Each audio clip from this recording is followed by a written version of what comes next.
Hola, bienvenidos al canal de la Iglesia del Este. Mi nombre es Jimena. Yo soy Liam. Y hoy vamos a hablar de las 5 señales de una verdadera conversión. Ok, pero antes vamos a conversar sobre lo que vimos en el video anterior. Hablamos sobre las señales de una falsa conversión. Vimos que la primera señal es que hay resultados inmediatos. La segunda es que hay una falta de humedad, es una superficialidad en esta persona. La otra es que la persona no tiene profundidad, no tiene raíz.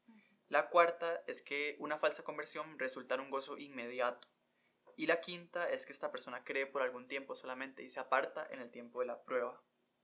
Exacto. Entonces ahora volviendo al tema de hoy, nos vamos a hacer la pregunta de ¿cuál es la evidencia convincente de que realmente soy salvo? En este caso vamos a estar analizando 5 frutos que se manifestarán en la vida de un cristiano.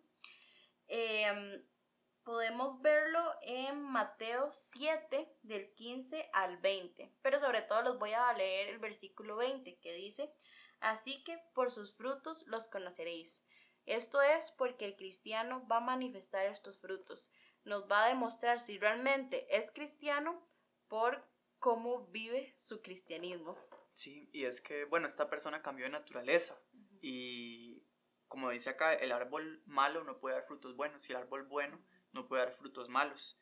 Entonces esta persona no puede volver atrás aunque quiera, así como el inconverso no puede venir a lo espiritual, a lo bueno, por sus propios medios. Exactamente, entonces el cristiano nunca se apartará de la fe. Y esto no quiere decir que no va a fallar o que de ahora en adelante nunca más va a volver a pecar. Todo lo contrario, va a vivir en una lucha constante. Va a caer en varias ocasiones, pero se va a levantar y lo va a volver a intentar y va a luchar nuevamente, porque él nunca va a apartarse de la fe, por más que le cueste. Entonces nos volvemos a hacer la pregunta: ¿cuáles son estas señales o estos frutos que nos demuestran que realmente somos cristianos? Sí, y bueno, el primer fruto de una verdadera conversión es el fruto digno de arrepentimiento. Podemos ver que este término se mencionó por primera vez en Mateo 3, del 7 al 8, que dice: al ver él que muchos de los fariseos y de los saduceos venían a su bautismo, les decía: generación de víboras, ¿quién os enseñó a huir de la ira venidera? Haced pues frutos dignos de arrepentimiento. Y más abajo, en otro versículo, de Hechos del 11 al 18, se explica por qué es necesario este fruto digno de arrepentimiento. Dice: entonces, oídas estas cosas, callaron y glorificaron a Dios, diciendo: de manera que también a los gentiles ha dado Dios arrepentimiento para vida.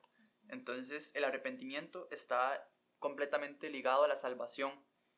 Si no hay arrepentimiento, no hay salvación. Esto es lo que nos enseña la Biblia.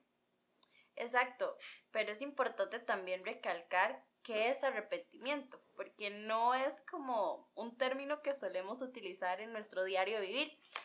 En este caso, el arrepentimiento entonces es confesar nuestros pecados y apartarnos. Y esto nos crea una diferencia entre el arrepentimiento y el remordimiento, porque cuando usted siente remordimiento se siente mal por un momento nada más. Como en el momento que ya vio que falló y qué vergüenza y algo pasó, siente ese remordimiento por lo que hizo, pero muy probablemente va a volver a hacerlo. El arrepentimiento crea en usted una decisión de confesar sus pecados para no volver a ellos, para realmente apartarse porque usted ya no quiere volver a cometerlos. Eso es realmente el arrepentimiento. Y este arrepentimiento se va a manifestar de maneras prácticas. Lo podemos leer en 2 Corintios 7, del 10 al 11. Este versículo, este pasaje pues es un poco largo, pero nos va a mostrar estas maneras prácticas que son súper importantes. Dice: porque la tristeza que es según Dios produce arrepentimiento para salvación, de que no hay que arrepentirse, pero la tristeza del mundo produce muerte. Porque he aquí, esto mismo de que hayáis sido contristados según Dios, qué solicitud produjo en vosotros, qué defensa, qué indignación, qué temor, qué ardiente afecto, qué celo y qué vindicación. En todo os habéis mostrado limpios. en el asunto. En este caso, la solicitud es la diligencia o instancia cuidadosa a no volver a caer en los mismos pecados. ¿Qué quiere decir esto? Un cristiano va a mostrar solicitud cuando es precavido. Por ejemplo, una persona que tal vez tenía problemas con el alcohol y que se convirtió, esta persona va a intentar tal vez evitar las amistades con las que iba a tomar, por ejemplo, o los caminos que tomaba en los que frecuentaba los bares, por ejemplo. Va a hacer todo lo posible y va a ser precavido para no volver a ese pecado. Sí, es como en la Biblia se dice, es como una diligencia para no proveer para la carne, para no proveer para los pecados que le gusta a mi cuerpo pecaminoso. También en este versículo de 2 Corintios se habla de la palabra defensa, que habla de una apología, es como buscar una explicación diligente para llegar a una reconciliación con una persona, buscar el perdón de una persona, en este caso con Dios, todos nosotros. La defensa sería buscar esa reconciliación con Él, y no se trata de excusarse, sino de que yo estoy tratando de recuperar mi relación con esta persona, con Dios. También otra manifestación de esto es la indignación que siente la persona por su propio pecado. Es como una ira santa, se llama en la Biblia, por lo que esta persona ha cometido, por lo que ha hecho contra Dios. Sí, y de hecho este término que utilizó Liam es interesante, el de ira santa, porque ahora nos muestra lo que es el temor.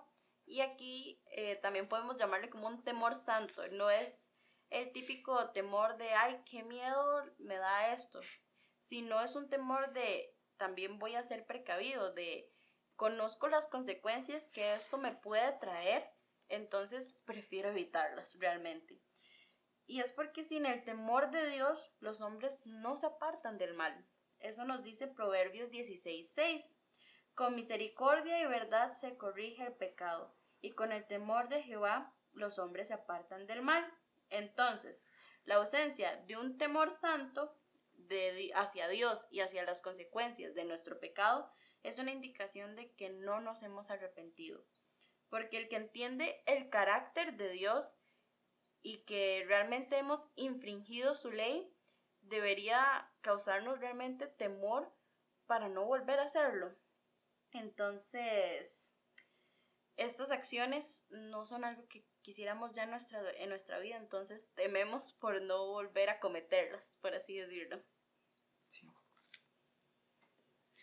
Bueno, la siguiente manifestación es un ardiente afecto, como dice 2 Corintios. ¿A qué se refiere esto? Se refiere a un deseo ardiente de mostrarse limpio en todos los asuntos frente a Dios. Ese interés extremo y ese sufrimiento por el desear ser limpio, por el desear la santidad frente a Dios, y el dolor por pecar contra Él es algo muy personal y profundo con Dios. El celo también es otra de las manifestaciones, es un interés extremo y activo que produce el arrepentimiento en una persona por querer agradar a Dios. Es esta persona que tiene su mente en las cosas espirituales, que todo el día está pensando en cómo agradar a Dios, en cómo no pecar contra Él, en cómo agradarle a Él en todo. Y la última manifestación de este fruto del arrepentimiento es la vindicación. ¿Y a qué se refiere la vindicación? A vengarse. ¿Pero de quién? Del viejo hombre, porque sabemos que cuando nos convertimos venimos a ser nuevas criaturas, que ahora desean andar conforme a lo que Dios estipula. En este caso, el viejo hombre era todo lo contrario. El viejo hombre fue el que pecó, fue el que aún desea hacer lo malo. Pues nosotros como cristianos deseamos vengarnos de ese viejo hombre. Un ejemplo puede ser una persona que en su pasado fue ladrona o ladrón, pues, y ahora quiere devolver lo que se robó, ¿verdad? Quiere vengarse de eso que hizo anteriormente. Y hay un ejemplo muy bueno en la Biblia de un tal Zaqueo. En Lucas 19, del 8 al 9, dice: Entonces Zaqueo, puesto en pie, dijo al Señor: He aquí, Señor, la mitad de mis bienes doy a los pobres. Y si en algo he defraudado a alguno, se lo devuelvo cuadruplicado. Jesús le dijo: Hoy ha venido la salvación a esta casa, Eso no quiere decir que tenemos que volver las cosas cuadruplicadas, sino que en Zaqueo vemos la intención de corazón. Él se dio cuenta que lo que hizo antes realmente estuvo mal y quiere hacer algo como para vengarse, como ya lo hemos dicho anteriormente, de ese viejo hombre. Sí, es un cambio de 180 grados el arrepentimiento, el fruto de arrepentimiento. Todo lo que eso produce en la persona es una búsqueda muy activa. En resumen, sin arrepentimiento no hay salvación, eso es lo que nos enseña la palabra. Ahora vamos con el segundo fruto, que sería el fruto de las buenas obras. Para eso Colosenses 1:10 nos dice, para que andéis como es digno del Señor, agradándole en todo, llevando fruto en toda buena obra y creciendo en el conocimiento de Dios. Y esto es porque un verdadero cristiano procura hacer buenas obras. Realmente se siente entusiasmado por hacer buenas obras en todo momento, a todas las personas, en todo lugar. Y esto es porque es el reflejo de la bondad de Dios en la vida de un cristiano.